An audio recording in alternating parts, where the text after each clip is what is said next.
हृदय की बात कह रहा हूं।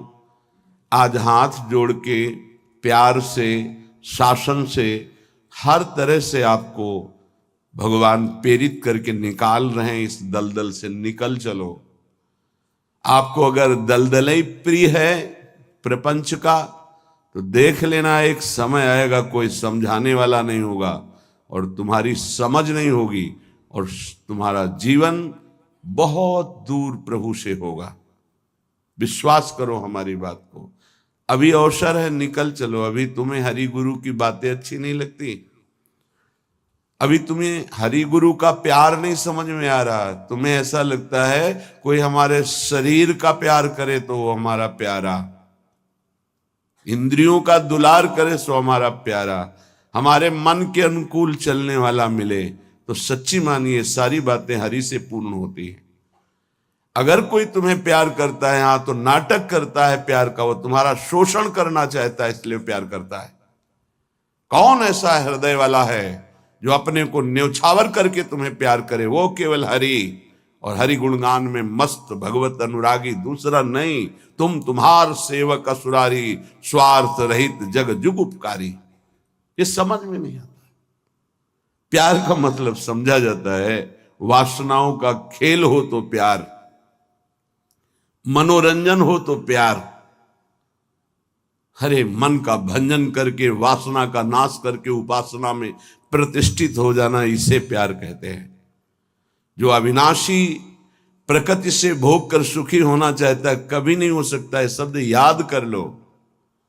खाते खाते दांत टूट जाएंगे, देखते देखते आंख फूट जाएगी, शरीर नष्ट हो जाएगा, पर वासनाएं ज्यों की त्यों रहेंगी और बढ़ती चली जाएंगी। ये जो जलन होती है, यही भस्म करती वासनाओं को। सच्चे उपासना के मार्ग में चलने वाले जलन की परवाह नहीं करते, कष्ट की परवाह नहीं करते, वही उस परम पद के अधिकारी होते हैं। कल एक ने प्रश्न किया कि ऐसा कोई मार्ग बताइए जिसमें कोई कष्ट न हो, भगवत प्राप्ति हो जाए। घर बैठ जाओ। ऐसा सृष्टि में लौकिक मार्ग नहीं है तो अलौकिक मार्ग की क्या बात। अगर आपको 500 रुपये चाहिए तो लेबरी करनी पड़ेगी, 8 घंटे मजदूर बनना पड़ेगा और ठेकेदार की बातें सुननी पड़ेगी। कोई भी कार्य करो आप, क्या सहज है, क्या सुखपूर्वक है, लेकिन आप लक्ष्य जब धन रखते हैं तो बड़े से बड़े कष्ट और कटु वचन को सहते हैं। आप जब दुख से निकलने के लिए लक्ष्य बना लिया भगवत प्राप्ति, तो फिर ये मनोरंजन कैसा, यही समझ में नहीं आता।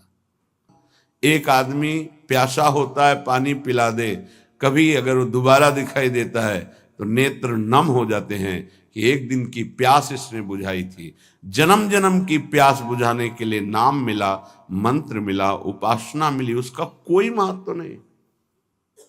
ये तुम्हें प्यार नहीं नजर आ रहा। जो कभी संभाषण नहीं करते थे, देखते नहीं थे, वे तुम्हें अंतर और बाहर दोनों से देख रहे, तुमसे संभाषण कर रहे हैं, ये तुम्हें प्यार नहीं समझ में आ रहा। हमारी तो यही समझ में नहीं आ रहा कि उपासक का लक्ष्य क्या है। अगर लक्ष्य नहीं है तो तुम्हें कोई भी बदल नहीं सकता, और लक्ष्य है तो तुम्हें कोई बदल नहीं सकता। दोनों बातें समझ लो। लक्ष्य नहीं है तो तुम्हें परमार्थी कोई नहीं बना सकता, और लक्ष्य है तो तुमको कोई स्वार्थी नहीं बना सकता। चाहे जितना कुसंग हो जाए, तुम्हारा परिवर्तन नहीं हो सकता, क्योंकि तुम्हारा लक्ष्य है हरि गुरु को प्राप्त करना।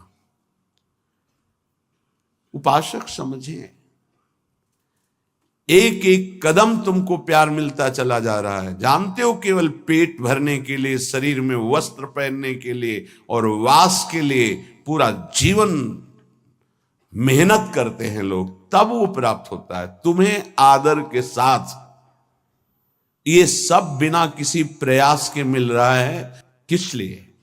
तुम भगवान के हो, प्रियालाल के हो। इस बात की तुम्हें इज्जत रखनी है कि तुम प्रभु के दास हो, उसी की सब सुविधा है। अगर दासत्व विषयों का रखोगे तो छल कर रहे हो हमारे प्रभु के साथ।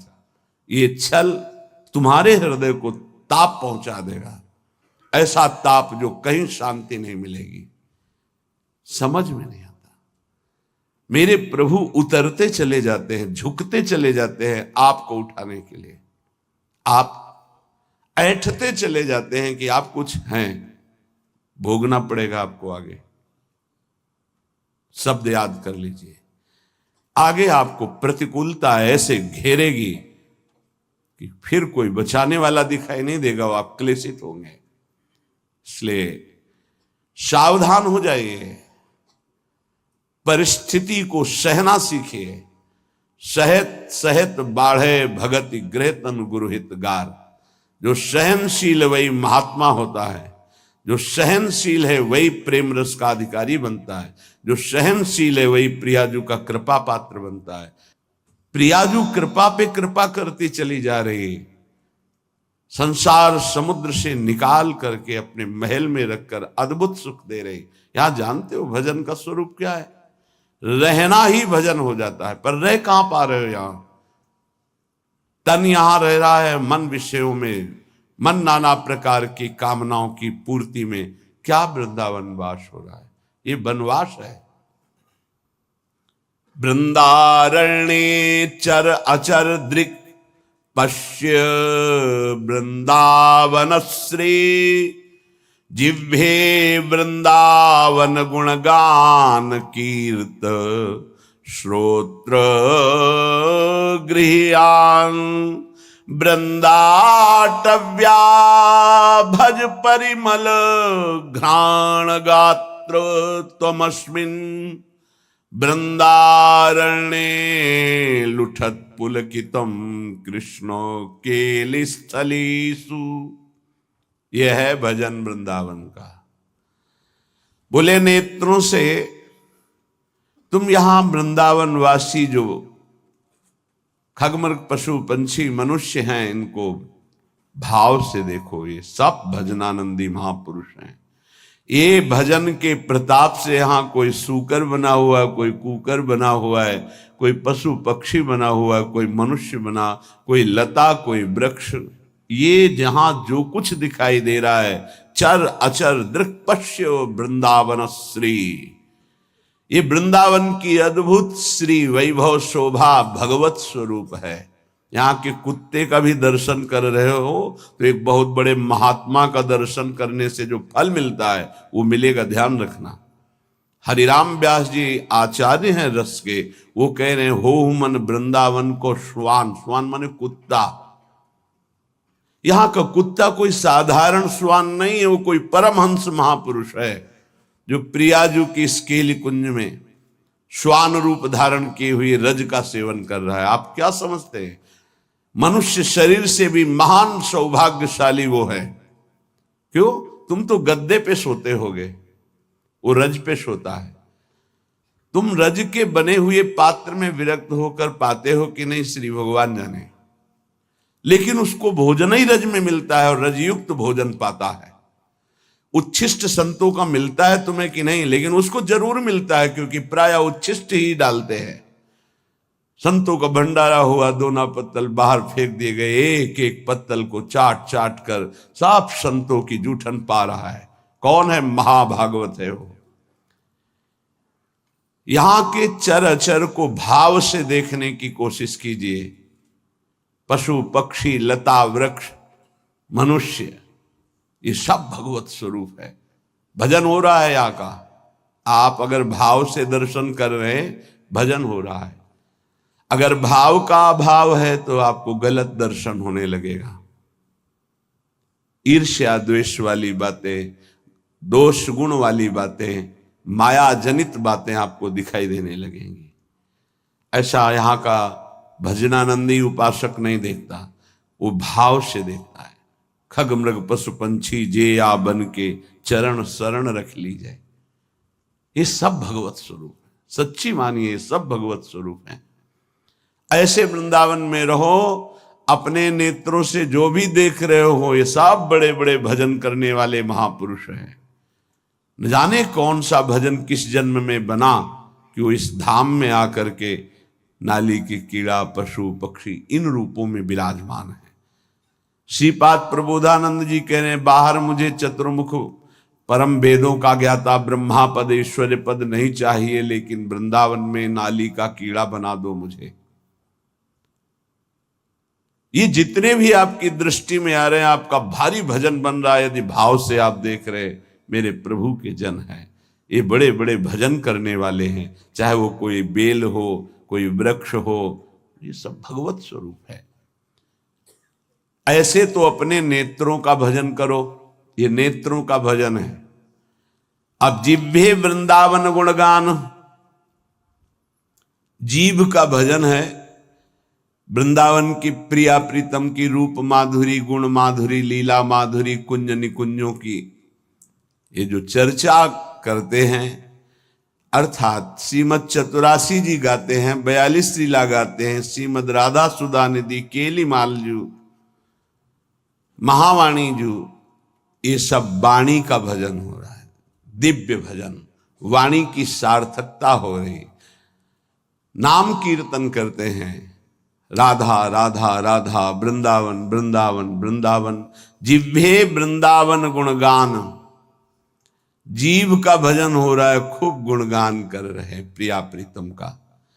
कीर्तय श्रोत,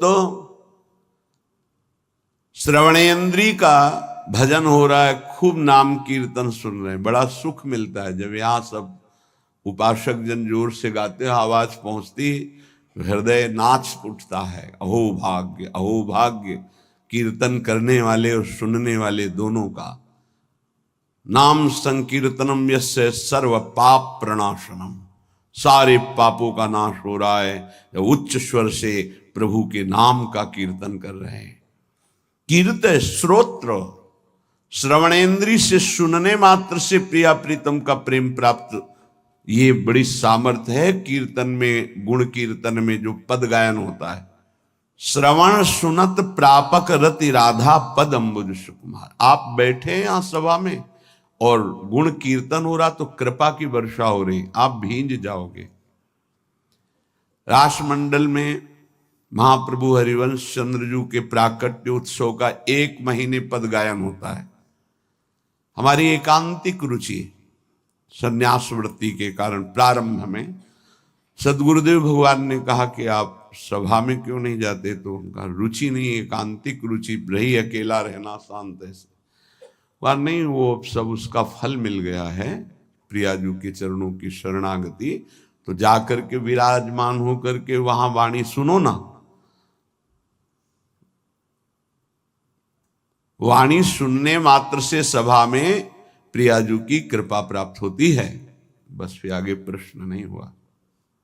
गुरुदेव के वचन है, अगर सभा है, ऐसे वाणी गायन हो रहा है, आप बैठे हैं, कुछ समझ में नहीं आ रहा, फिर भी आप निष्पाप हो रहे हैं, प्रियालाल के कृपा पात्र बन रहे हैं, ये बात समझनी चाहिए। कीर्तय श्रोत्र, गृह्यान वृंदाटव्या, भज परिमल घ्राण गात्र, त्वमस्मिन् वृंदारण्ये लुट पुलकितम कृष्ण केल स्थलीषु। तुम श्री वृंदावन के पुष्पों की सुगंध जो प्रियालाल के चरणों में समर्पित है, वृंदावन के पुष्प, ये खास बात है।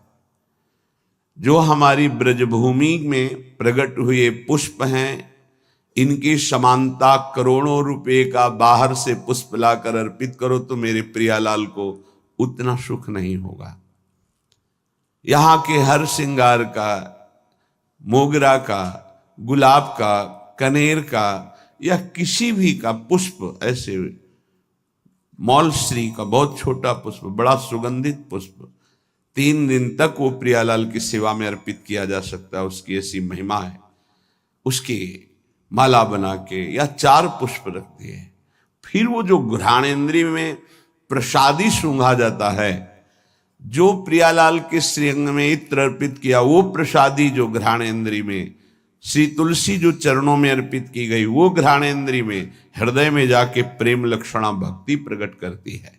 गृह्यान वृंदावन भज परिमल घ्राण, वृंदावन, वृंदावन की सुगंधित वस्तुएं, बड़ी अनन्यता प्रिया प्रीतम के प्रेम में होती है। पूज्य श्री पंडित रामकृष्ण बाबा जी महाराज बड़े सिद्ध महापुरुष हुए। जैसे आप बाहर से आए हैं और फल अर्पित करें, बाबा स्वीकार नहीं करेंगे। तो उनके पास कोई भी वस्तु लाने के लिए ब्रजवासी का सहयोग होता था। किसी ब्रजवासी को दिया, वो ब्रजवासी जब जाके देगा बाबा स्वीकार कर लेंगे। कोई भी वस्तु है ब्रजवासी के हाथ से, दंडोत बाबा ये रख दो। हम अमुक जगह से आए बाबा, ये भेंट नहीं, हटाइए।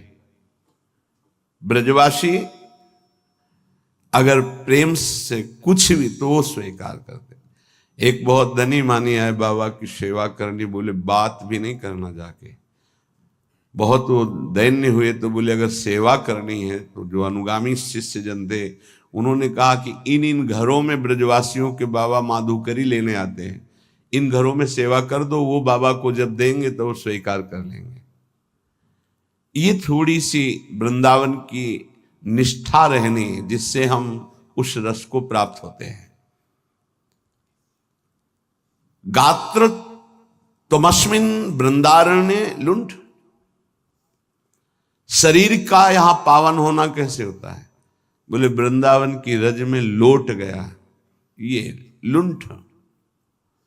तो पुलकितम कृष्ण केलिस्थलेषु, श्रृंगार रस श्री श्यामा श्याम की इस केली भूमि में जो लोट गया, 84 के चक्र से मुक्त हो गया। पहले बहुत ऐसा दर्शन होता था परिक्रमा मार्ग में, रज में, कि ऊपर के वस्त्र बाहरी जन भी आकर उतार कर लौटते थे, दंडवती करते थे। ये दुर्भाग्य है कि सुविधा हो गई इस रोड की, दुर्भाग्य है। नहीं, जो रज में परिक्रमा करने में, दर्शन में, लौटने में सुख था वो इस रोड से थोड़ी है। पर कलयुग भगवान की लीला ऐसी है कि इतना आधुनिकता बढ़ती जा रही है कि रज रानी को प्राप्त करना दुर्लभ हो गया। अगर रज रानी ले तो वृंदावन की परिक्रमा में कहां से ले? परिक्रमा तो रोड में अब हो रही है, और रोड में रज रानी कहां मिलेंगे? वृंदावन का जो शुद्ध भजन है वो इस रज की अनन्यता से जागृत होता है, वो बुद्धि से नहीं जागृत होता। जो रजोपसेवी जन है उनके हृदय में जुगल जोरी का भाव जागृत होता है। महोज्वल रसोन्मद प्रणय सिंधु निस्यंदनी, महामधुर राधिका रमण खेलना नंदिनी, रसेन समधिष्ठिता भुवन वंद्य वृंदया, चकास्तु हृदय में हरे परम धाम वृंदाटवी। उन्माद रस प्रकट करने वाली ये भूमि वृंदावन है। जो ऐसे यहां रहता है एक एक इंद्री को प्रियालाल में लगा के, महोज्वल रसोन्मद प्रणय सिंधु निस्यंदिनी, महाउज्ज्वल परम निष्काम प्रेम रस का प्रादुर्भाव होता है जो उन्माद प्रकट कर देता है। श्री किशोरी जी के सहित रमण जी महाराज अर्थात राधा रमण जी महाराज अपनी विविध प्रेममयी क्रीड़ाओं के द्वारा उसके हृदय को अद्भुत आनंद प्रदान करते हैं, जो ऐसी रहनी से रहता है। त्रिभुवन वंदनीय हो जाता है जो वृंदावन वासी है। ध्यान दीजिए, त्रिभुवन वंदनीय हो जाता है। कहते हैं कि आप नाम जप करो तो आपकी जिह्वा का रोग ठीक हो जाएगा। हर इंद्री समय बीमार है हमारी। नेत्र इंद्री गलत देखना चाहती, श्रवण इंद्री प्रपंच सुनना चाहती, वाक इंद्री प्रपंच की बातें करना चाहती, रसेंद्री सांसारिक भोग भोगना चाहती, जनेन्द्री हर इंद्री अपवित्र हो गई है। इसको इस रहनी से पावन करो। प्रियालाल को अर्पित किए हुए उच्छिष्ट का सेवन करो, प्रसाद का। नाम वाणी का गुणगान करो, नाम वाणी को सुनो, वृंदावन की रज शरीर में लगी रहे। तो महाउज्ज्वल प्रेम रस इसी से प्रकट होता है। वो त्रिभुवन वंदनीय हो जाता है। वो राधा रमण जी की महामधुर लीलाओं का रसास्वादन करता है। ऐसे परमानंद में समधिष्ठित परम धाम श्री वृंदावन हमें स्वीकार करे, अर्थात हमें आश्रय और वास देकर रहनी प्रदान करे। ऐसी रहनी से हम रहें। जन्मनि जन्मनि वृंदावन भुवि वृंदार केंद्र वंद्यायाम अपितृण गुल्मक भावे भवतु ममाशा समुल्लसाम। अब तो मेरी एक ही आकांक्षा है। श्रीपाद प्रबोधानंद जी महाराज कहते हैं, जन्मनि जन्मनि वृंदावन भुवि वृंदार केंद्र वंद्यायाम। मैं इस वृंदावन भूमि को प्रणाम करके एक वरदान मांगता हूं कि मैं कभी मुक्त ना हो, बार बार मेरा जन्म हो इसी श्रीधाम वृंदावन में। मनुष्य शरीर के लिए नहीं कहते। अपितृण गुल्मक भावे भवतु ममाशा समुल्लासम। मुझे यहां का तृण बना दिया जाए, गुल्म बना दिया जाए, वृक्ष बना दिया जाए, क्योंकि मनुष्य बनना तो बड़ी दुर्लभ बात है। मुझे बार बार वृंदावन में जन्म मिले, चाहे घास बना दिया जाए, चाहे जो भी, पर मिले वृंदावन में। क्या पाया वृंदावन से कि कह रहे हैं मुझे मुक्त नहीं होना, मुझे बार बार जन्म मिले पर वृंदावन धाम में जन्म मिले।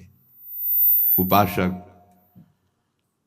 इस कृपा को देखो कि जो बड़े बड़े महापुरुष यहाँ की गुल्मलता औषधि वृक्ष पशु पक्षी बनना चाहते हैं, तुम्हें मानव देह में वृंदावन मिला है। क्या तुम्हें प्रियाजू की कृपा नहीं दिखाई दे रही?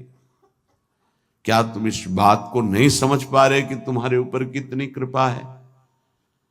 क्या तुमको इन विषयों में आसक्त पुरुषों पर कृपा नजर आ रही कि सौभाग्यशाली है, इनके पास गाड़ी है, इनके पास भोग सामग्री है, ये सौभाग्यशाली हैं?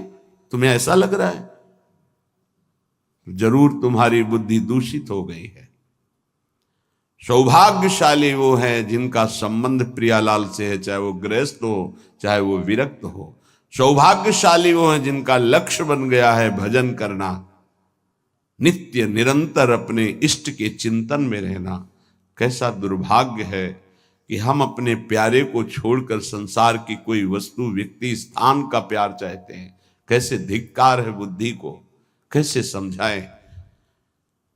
अरे बहुत थोड़ा समय है, अभी तो तुम इंद्रियों के भोग विलासिता की चाह कर रहे हो। अभी भयंकर रोग कोई प्रकट होने वाला है, तुम नहीं समझते हो। फिर क्या करोगे? फिर रोग निवृत्ति के लिए रोगे। कर्म कभी डंडा लेके किसी को नहीं मारता, ध्यान रखना। कर्म घटना बनता है, कर्म परिस्थिति बनता है, कर्म भयानक रोग बनता है, कर्म बुद्धि को भ्रष्ट करता है, कर्म डिप्रेशन बनता है, कर्म नाना प्रकार की कुचिंताएं ये बनता है। आप समझो, बुरी दशा आने के पहले बुद्धि बदली जाती है, बुद्धि को भ्रष्ट किया जाता है, बुद्धि को गिराया जाता है। गुरु कृपा पात्र, हरि कृपा पात्र, और बुद्धि को छोड़ दे विषयों की तरफ, ये तो बहुत बड़ी हानि का विषय है। सावधान, इस जन्म को मत बर्बाद करो। बहुत कृपा हो गई। कुछ देखी देखा बाबा जी बन जाता है, देखी देखा है। इसकी इसका बाढ़ा जोग, छीजी काया बाढ़ा रोग, सधुवई भाषा। एक ने देखा बाबा जी को तो बड़ा सुख है, उनको क्या पता सच्चे मार्ग के पथिक को जितनी मेहनत है विश्व में कोई सी को इतनी मेहनत है ही नहीं। सच्चाई से समझ लीजिए, कम से कम 5 बजे तक तो सोते ही हैं लोग, वैसे तो 9-10 भी बज जाते हैं। तुम मेहनत करते हो, क्या मेहनत करते हो तुम? बाहरी शरीर की, और रात रात भर जग करके, दिन दिन भर जग कर अपने मन को मारकर चिदानंद तत्व में लगा रहे। अरे जिस अनंत ब्रह्मांडों के स्वामी को सोचने की भी तुम्हारी सामर्थ्य नहीं कि वो है, वो निरंतर उनके प्यार और दुलार में अपने आप की हर इच्छाओं को भस्म करके, हर परिस्थिति को सह करके आगे बढ़ रहे हैं। तुम्हें क्या पता, किसी भोग को लक्ष्य रख करके संत वेश होना या परमार्थ में चलना, किसी सुविधा को लेकर या किसी पद को लेकर, पक्का समझ लीजिए आपका हृदय जलेगा, आपका शरीर दुखी हो जाएगा। पक्का। यदि लक्ष्य है कि हर कष्ट सहकर श्यामा श्याम की प्राप्ति करेंगे, तो पक्का समझ लीजिए आपका हृदय शीतल हो जाएगा और आपको कोई भी विपत्ति, कष्ट, रोग स्पर्श नहीं कर पाएगा। आएगा, स्पर्श नहीं कर पाएगा। दुख देना तो अलग की बात रही। हरि तज होए विषय अनुरागी, वो अभागी है, आप अभागी नहीं हैं। भगवत मार्ग के पथिक इस बात को समझें कि हमारी इंद्रियां जो भोगों की मांग कर रहे हैं, उनका मांग पूरी हो जाना बड़े भाग्य की बात है। नहीं, ये अभागी का लक्षण है। हम मांगे और ना मिले और प्रभु के मार्ग में हमारी उन्नति हो, ये भाग्यशाली का लक्षण है। ये इंद्रियों की विलासता मन के साथ कितना भी आप कर लो, कभी पूरी होने वाली नहीं। जब तक आप अपने देह को स्त्री या पुरुष मानते हैं, इंद्रियों को, मन को अपना मानते हैं, भोगों को सुख मानते हैं, तो आप कुछ नहीं हैं। विश्वास कीजिए, कब तक हरि गुरु तुम्हारी इन इंद्रियों को तृप्त करने के लिए मनमानी खिलौने देते रहेंगे। हर तुम्हारी सोच को काल नष्ट कर देगा। इस सोच को यदि अविनाशी बना लोगे तो तुम अविनाशी हो, तुम अविनाशी परम पद के अधिकारी हो जाओगे। बहुत सावधान।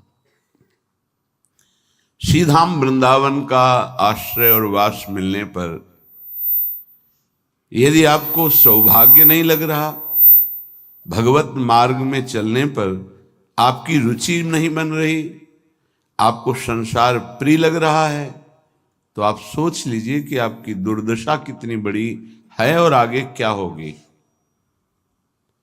आज समझाने के लिए हरि गुरु तुम्हें प्रयासरत है। जब बच्चा खिलौने के लिए हठ ही कर लेता है, नहीं मुझे चाहिए ही, तो वही पैसा खर्च करके पिता खिलौना दे देता है। लेकिन अगर खिलौनों का हठ न करता तो गोद में बैठा लेता। कब तक खेलते रहोगे इन खिलौनों से? ना ये खिलौने रहेंगे, ना खेलने वाला तुम्हारा शरीर रहेगा। इसलिए सावधान।